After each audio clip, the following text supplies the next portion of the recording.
Et voilà, nous y sommes. L'ouverture du coffre rang légende. C'est la deuxième fois que je passe légende cette année. Alors c'est extrêmement positif, bien sûr. C'est la deuxième fois en wild, mais ça veut aussi clairement dire que c'est beaucoup plus facile qu'avant, puisque j'y étais avec 2 fois, en 2016 et en 2018, au prix de plusieurs dizaines d'heures de jeu, de plans, alors que les 2 dernières fois que je suis passé légende, c'était vraiment un peu comme ça, improvisé, avec des vieux decks, pas trop actualisés. Donc vraiment c'est de plus en plus simple. Mais après tant mieux, ça permet à tout le monde de le faire. Et puis c'est toujours sympa. Allez, go.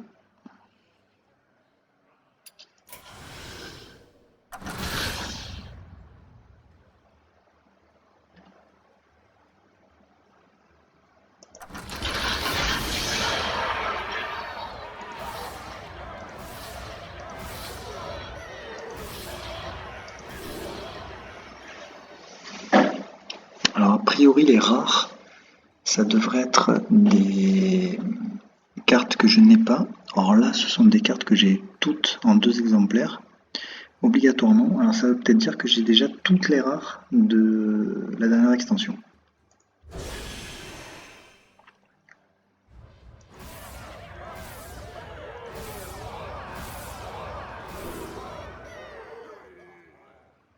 Ça doit être ça.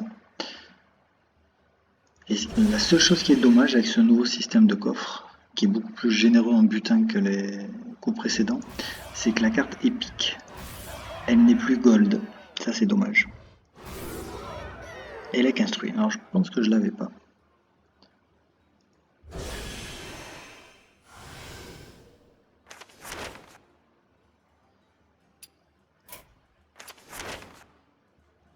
Waouh.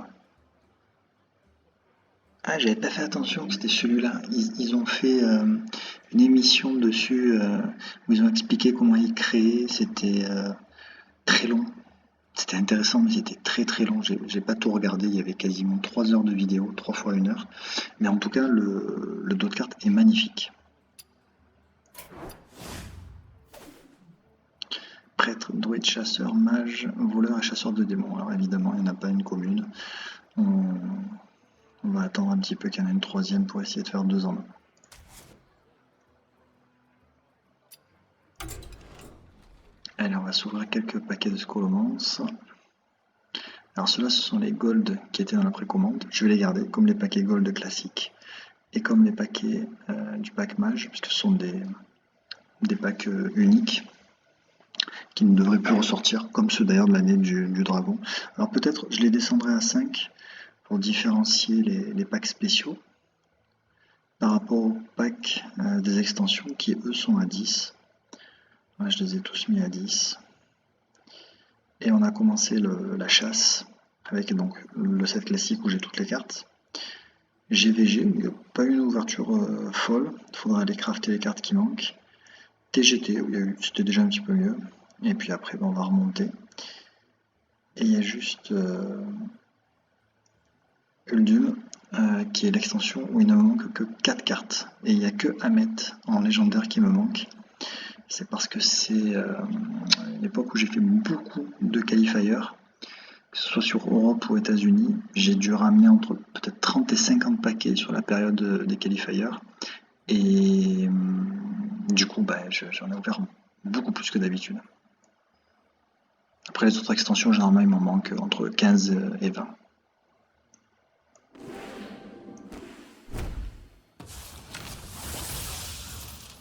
Ouais, alors je maintiens que c'est probablement une des plus belles animations. Oh, c'est très beau. Très beau pack. Passage secret, je pense que je l'avais pas sur vie du plus fort, je devais l'avoir une fois.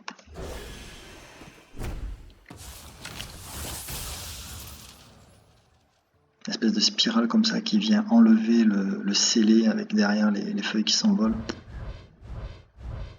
Somptueux. Ouais, 3 rares.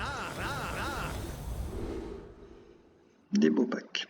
Alors ça, je viens de voir que c'est rentré dans le Paladin Impair en Wild. donne plus 8 à un serviteur, il peut pas attaquer le héros. Et effectivement, c'est peut-être plus fort que le fongimancien pour le même coup. À voir. Bon, le fongimancien, ça permet d'aller chercher un létal, mais à réfléchir. Il faut rentrer peut-être le guide aussi là. Hein.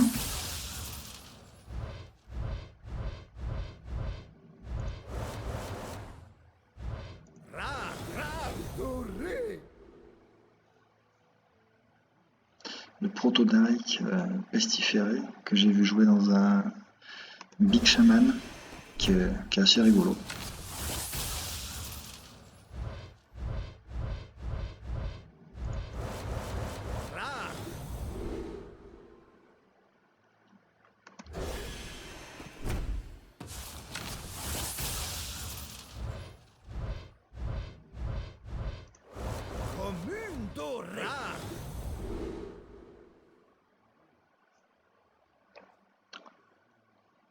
Bande de feu qui rappelle beaucoup la tisse flamme.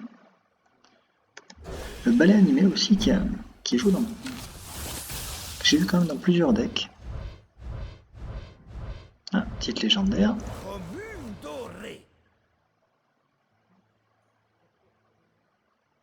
Alors cette carte en formation elle est étonnante parce que elle pourrait être intéressante dans le guerrier impair qui joue beaucoup de provocation, mais elle coûte 2.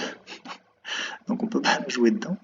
Alors est-ce que c'est par rapport à cette notion du wild ça aurait pu être une carte intéressante. Alors elle est en gold, mais il n'y a pas beaucoup d'animation finalement. Bon, il y en a un qui est en train de baver sur l'autre là, mais sinon ils auraient pu s'appliquer un peu plus. Allez, la légendaire. Mozaki. Ouais, je l'ai vu plein de fois en face de moi, celle-là. Ah non, pardon, je confonds avec celle qui fait un point de dégâts. À la fin du tour. Il y a le principe d'augmentation de dégâts des sorts, mais c'est pas tout à fait la même mécanique.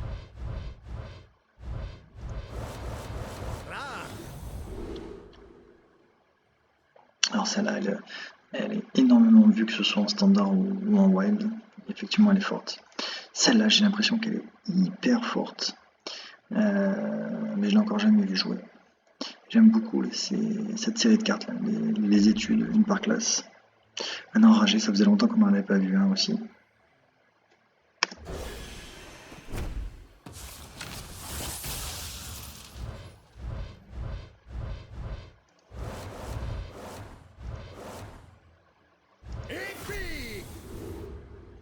Le fanfaron d'argent, qui est une carte très très forte.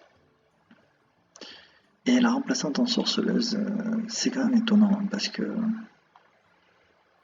une 6-6 qui permet d'invoquer une copie. Alors bon voilà, le problème c'est les serviteurs dégâts des sorts. Mais ça rappelle un peu le principe de l'élémentaire. Si vous aviez joué un élémentaire au tour précédent, pour 7 je crois que vous sortiez une 7-5 et elle se copiait. Donc vous avez 2-7-5. C'était extrêmement fort sur le papier mais ça n'a jamais été joué. Ça rappelle un peu cette mécanique. C'était plus simple avec l'élémentaire, donc c'est vrai que là, en dégâts des sorts, c'est peut-être un petit peu trop compliqué à jouer.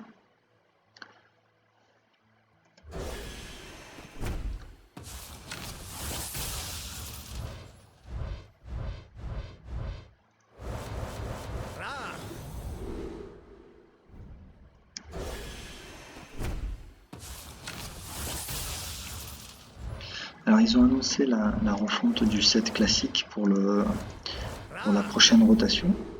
Et en effet, là, ce qu'on observe dans cette extension, c'est que quasiment toutes les cartes, y compris les communes, neutres, ont des textes avec en plus à chaque fois beaucoup de choses, quoi. Donc lui, dégâts des sorts, plus cri de guerre, on dirait presque un Drake Azur. En fait, ils ont l'air de tourner en rond et d'avoir épuisé à peu près toutes les combinaisons de base. Et donc effectivement, il serait peut-être temps de mettre un petit coup de balai sur le set classique pour refaire entrer de nouvelles cartes et en sortir définitivement d'autres.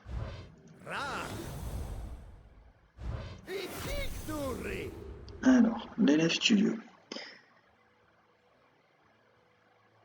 Bah, l'animation est pas folle. Hein. Il y a des cartes gold qui sont magnifiques. Le BGH en gold est absolument somptueux, par exemple. Et après, il y en a qui sont très quelconques, même en doré.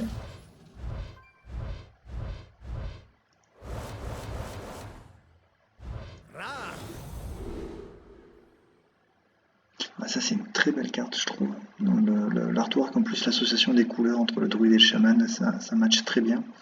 Et ça, pareil, on parlait du bouclier divin, la carte paladin, qui revient, plus 3 d'attaque et bouclier divin, sauf que ça coûte 1, avec juste une contrainte, c'est que le serviteur soit blessé.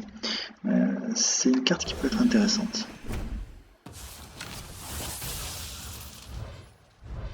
Autant pour 3, ça coûtait relativement cher, autant pour 1,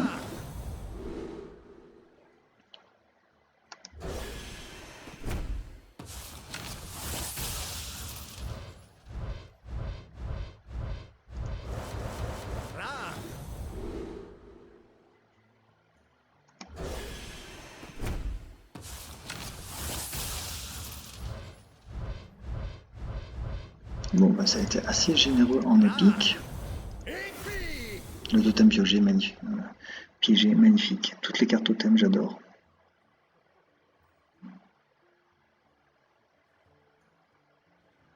Maid Cérémonie, très belle carte aussi. Donc une mécanique intéressante, assez complexe pour l'instant, mais peut-être qu'un deck builder va trouver quelque chose. Diabotin de bureau qui est mignon.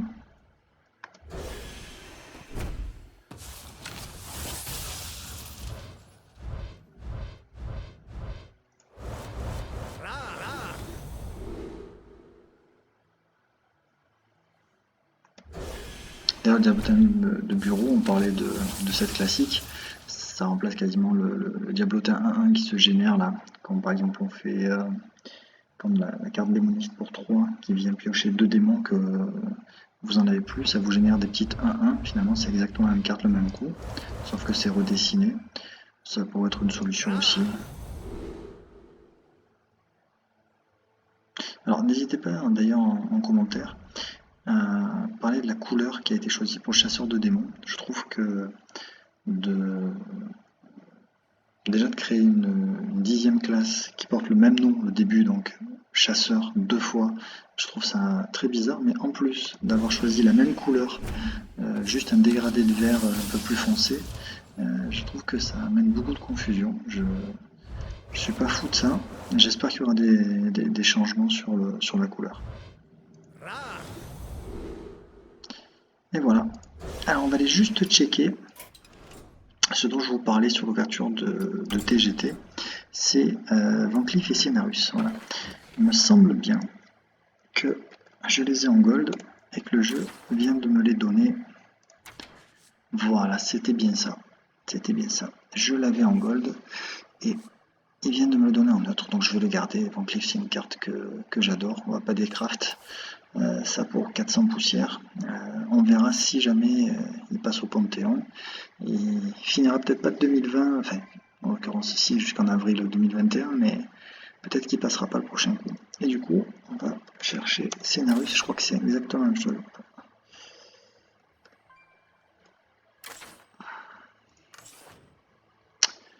Qui est là.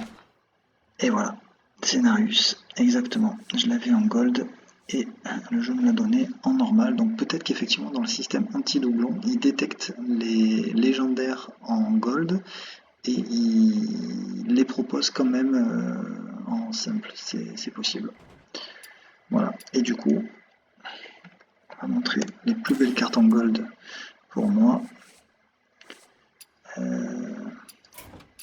Hop, toutes les cartes, pardon. Le golem totémique du chaman, que je trouve absolument somptueux en gold. J'en ai crafté 2. Je trouve l'animation magnifique. Voilà. Et le pire, si je dis pas de bêtises, voilà, le pire de tombe en voleur pareil, qui est une carte d'aventure. C'était Hello, la Ligue des Explorateurs. Et alors je sais pas comment je l'ai vu en gold celle-là, mais quand je l'ai vue, je l'ai tout de suite crafté parce que voilà, elle est absolument magnifique. Et voilà.